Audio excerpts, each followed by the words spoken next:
Hello বন্ধুরা, কেমন আছো তোমরা সবাই? আশা করি অনেক অনেক ভালোই আছো। আর তোমাদের ভালোবাসায় আমিও অনেক ভালো আছি, কারণ তোমরা আমাকে যে পরিমাণে ভালোবাসা দিয়েছো এবং সাপোর্ট দিয়েছো তা আমি কোনোদিন ভুলতে পারবো না। তাই তোমাদেরকে মজা দেওয়ার জন্য আবারও একটি নতুন গল্প নিয়ে হাজির হলাম। গল্পটি শোনার মতো, আশা করি তোমাদের দাঁড়িয়ে যাবে এবং তোমরা হাতের কাজ করতে সবাই হেডফোন নিয়ে বসে যাও। যদি আমার গল্প শুনে মজা পাও তাহলে অবশ্যই আমার চ্যানেলটি সাবস্ক্রাইব করবে। তো চলো বন্ধুরা, আমরা কথা না বাড়িয়ে আসল গল্পে চলে যাই। আমার 15 বছরের শালী কিছু দিনের জন্য আমার বাড়িতে থাকতে আসে। আমি যাকে ছোট ভাবছিলাম সে তো অনেক গরম ছিল। আমার বউ হাসপাতালে ছিল, তার মা ও তার সাথে ছিল। সেই জন্য আমার শাশুড়ি আমার শালীকে আমার বাড়িতে রেখে যায়। আমি তাকে ছোট ভেবে নিজের সাথেই ঘুমাতে বলি, যাতে সে একলা ঘরে ভয় না পেয়ে যায়। কিন্তু সে তো মধ্যরাতে আমার সাথে যা করল তা শুনলে তোমাদের চোখ অনেক বড় হয়ে যাবে। রাতের বেলা 12টা বাজলে আমার দরজায় কেউ কড়া নাড়ে। আমি জানতাম এটা আমার শালী, কারণ সব বাড়িতে সেই সময় সে একলা ছিল, আর সে প্রথমবার আমার বাড়িতে থাকতে এসেছিল। তাই হয়তো রাতে সে ভয় পেয়ে গেছিল। যখনই আমি দরজা খুলি আর যা দেখি তাতে আমার হুঁশ উড়ে যায়। সে ছোট একটা পোশাক পরে আমার সামনে দাঁড়িয়েছিল। আমাকে দেখেই সে বলে, ভাইয়া, তোমার বাড়িতে আমার অনেক ভয় করছে। আমি কি রাতে তোমার সাথে থাকতে পারি? আমার চোখে তো নাফিজা 14-15 বছরের একটা ছোট মেয়ে ছিল, কিন্তু আমি প্রথমবার তাকে এইভাবে দেখছিলাম। সে তো গোলাপ ফুলের মতো সুন্দর ছিল। 14-15 বছর বয়সেই সে বড় হয়ে গেছিল। ঘরের আলো কম থাকার পরেও পোশাক পরে থাকা অবস্থাতেও তার শরীরের প্রতিটা অংশ বোঝা যাচ্ছিল। সে আমার বউয়ের ছোট বোন ছিল। এটা ভেবে আমি তার দিক থেকে চোখ সরিয়ে নিই আর তার ঘুমানোর জন্য সোফাতে বালিশ দিয়ে দিই তার জন্য সোফ, এবং নিজে বিছানায় গিয়ে মোবাইল দেখতে থাকি। আমার বিয়ে হয়েছে 4.5-5 বছর হতে চলল। আমার বিয়ের সময় নাফিজা একটা 9-10 বছরের ছোট মেয়ে ছিল। আমি আমার শ্বশুর বাড়িতে অনেক কম যাতায়াত করতাম, সেই জন্য আমি এখনো নাফিজাকে ছোটই ভাবি। কিন্তু আমি কি করে জানব যে সে এখন বড় হয়ে গেছে? আমি মন দিয়ে মোবাইল দেখছিলাম আর নাফিজা সোফাতে শুয়েছিল। রাতে মোবাইলের মধ্যে ও এমন কিছু জিনিস চোখে পড়ছিল যেগুলো দেখে আমি নিজেও গরম হয়ে পড়ছিলাম। আমি রাতে জিজ্ঞাসা করি, কোনো সমস্যা নেই তো? তখন নাফিজা বলে, মিলন ভাই, সোফাটা অনেক ছোট আর আমার পা সোফার বাইরে বেরিয়ে যাচ্ছে, যার তার জন্য আমি ঠিক করে শুতে পারছি না। নাফিজার কথা শুনে আমি বলি, ঠিক আছে, তুমি বিছানায় চলে এসো। আর আমি নিজের বালিশ নিয়ে উঠতে যাচ্ছিলাম, কিন্তু নাফিজা আমার হাত ধরে বসতে যাচ্ছিল।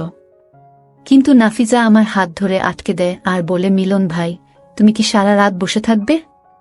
আমার সাথে এখানেই ঘুমিয়ে পড়ো, আমার কোনো অসুবিধা হবে না। আমার জন্য নাফিজার শরীরের দিক থেকে চোখ সরিয়ে কাঁদছিল।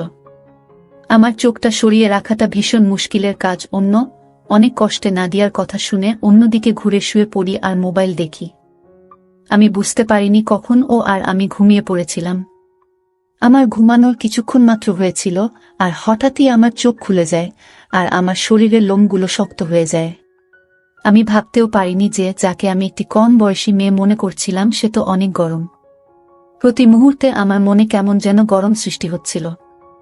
অনেক কষ্ট করে আমি নিজেকে সামলে নিচ্ছিলাম, কিন্তু তারপর নাফিজা আমার সাথে এমন কিছু করল যাতে আমার পায়ের তলার মাটি সরে গেল।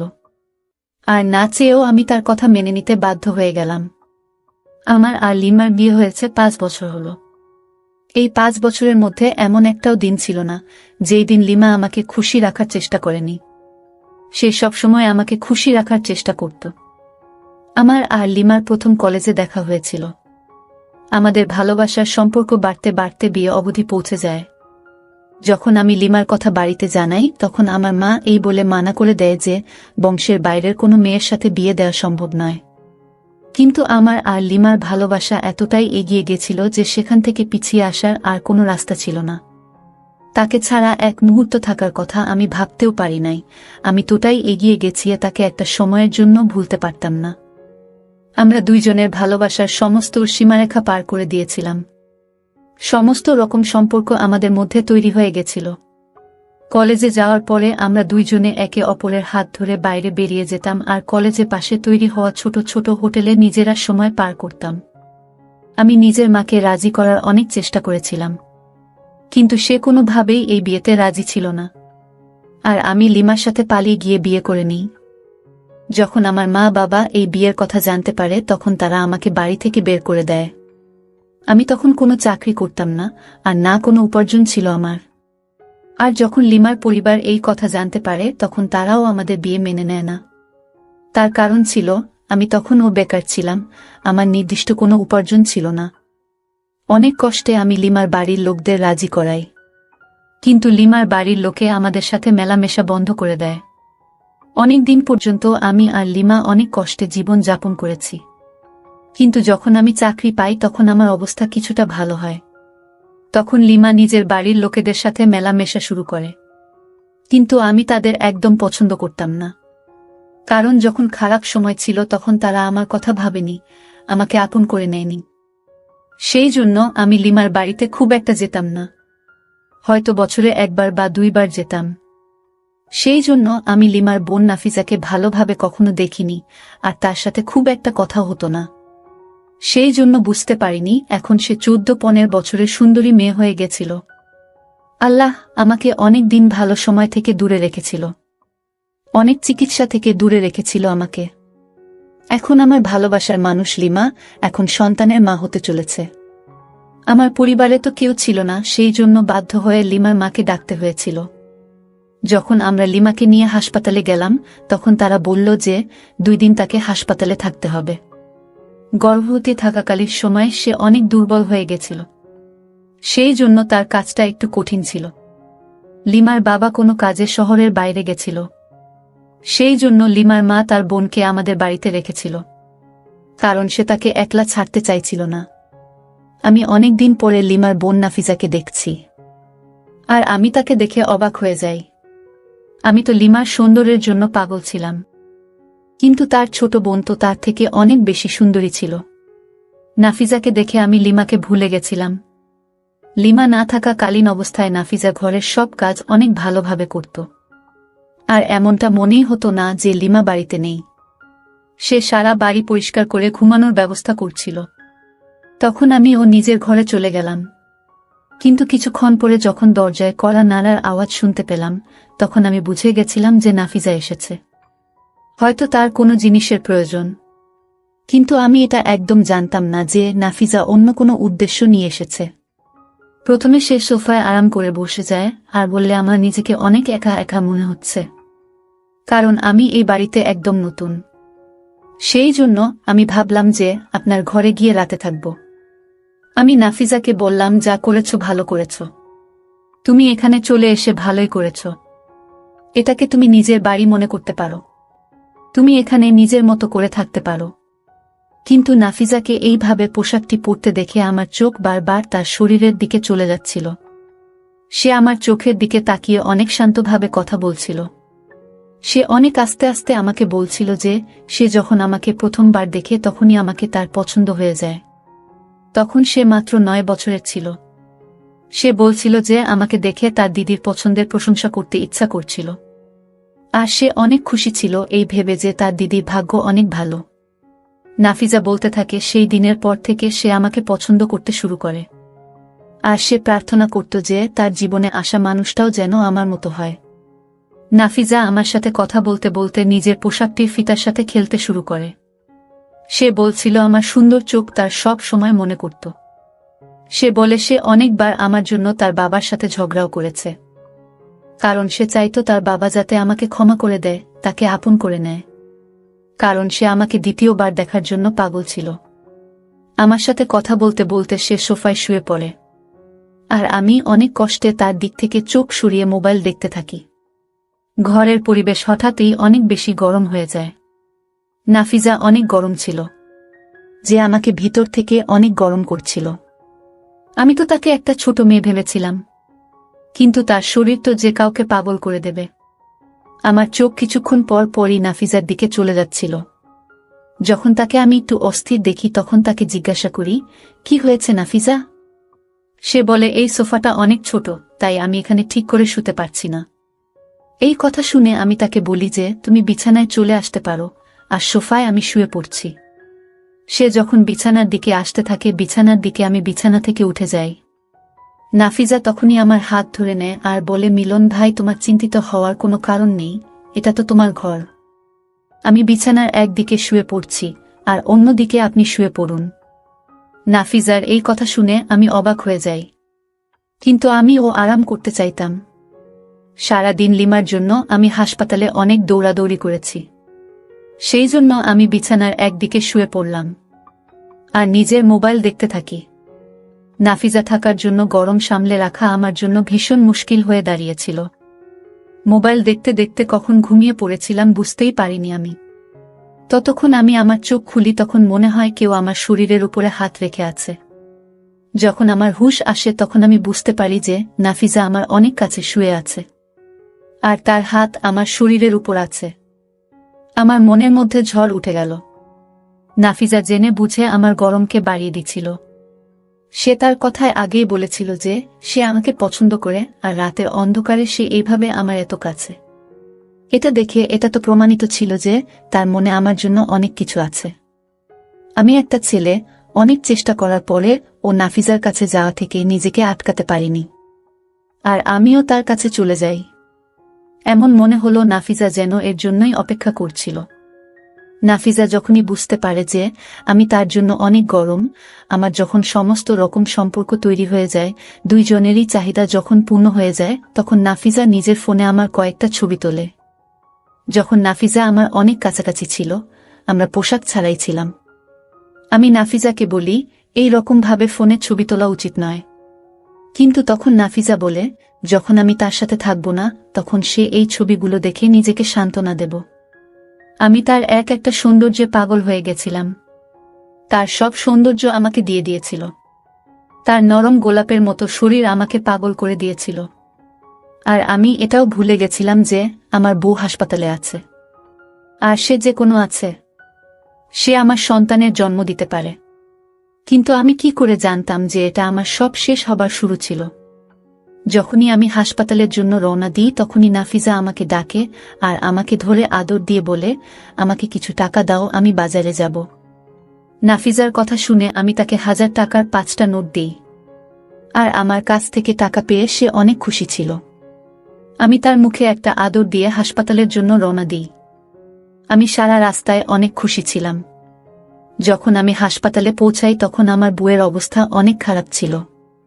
ডাক্তার বলে সে মৃত্যুর সাথে লড়াই করছে, যে কোনো সময় যা কিছু হয়ে যেতে পারে।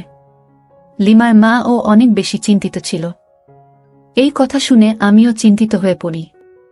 সারাদিন আমি লিমার সাথে ছিলাম, কিন্তু লিমার শারীরিক অবস্থার সাথে ছিলাম, কিন্তু লিমার শারীরিক অবস্থার কোনো উন্নতি হয় না। ডাক্তার বলে আরও কিছুদিন লিমাকে হাসপাতালে রাখতে হবে। এই কথা শুনে আমি কেমন জানি একটা শান্তি অনুভব করি।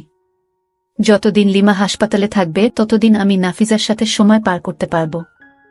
আমি ডাক্তারকে বললাম, দেখো যেন আমার সন্তানের কিছু না হয়। ডাক্তার আমাকে আশ্বাস দেন। রাত পর্যন্ত আমি হাসপাতালে থাকি।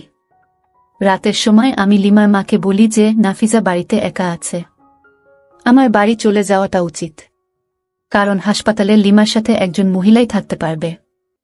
সেই জন্য লিমার মায়ের থাকাটা দরকার ছিল। আমি যখন হাসপাতাল থেকে বাড়ি ফিরি তখন নাফিজা অনেক খুশি ছিল। সে অনেক শাড়ি কিনেছিল আর এক একটা শাড়ি পরে পরে আমাকে দেখাচ্ছিল। সে তো আমাকে দেখে একটুও লজ্জা পাচ্ছিল না। সে অনেক সহজেই আমার সামনে কোনো পোশাক ছাড়াই ঘুরে বেড়াচ্ছিল। তার পোশাকগুলো এতটাই ছোট ছিল যে তার প্রতিটা শরীর বোঝা যাচ্ছিল।